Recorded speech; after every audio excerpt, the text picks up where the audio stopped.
नमस्कार दर्शक बंधु जय बजरंगबली। आज हूँ आमर दुर्गा मंदिर फाइनाल बीजेएम नाटक सुरेश पंडा को 100 सलाम संध्या 7:30 बेले आरंभ हम तो आपण मैंने आसतु मुझे आसी भद्रक राणीताल पाखे आमर जात्रा दुर्गा मंदिर फाइनाल बीजेएम नाटक आरंभ होगा जाऊँगी। मुख्य भूमिका अच्छा सुरेश भाई और रंजित भाई भितर किपरि प्रिपरेशन चली आस देखा।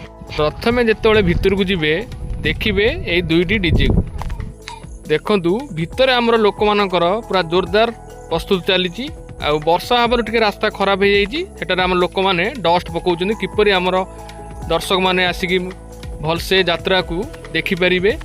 आज फाइनाल बीजेएम नाटक हूँ सुरेश पंडा को 100 सलाम आ देखु आ चेयर भी रेडी हो गलानी पूरा दर्शक मान स्टेज भी पूरा रेडी हो लाइट भी पूरा रेडी हो किसी समय मध्य दर्शक आसिकी उपभोग करेंगे नाटक देखापी। नेक्स्ट वीडियो कौन आसूची आपण मैंने अपेक्षा करंतु।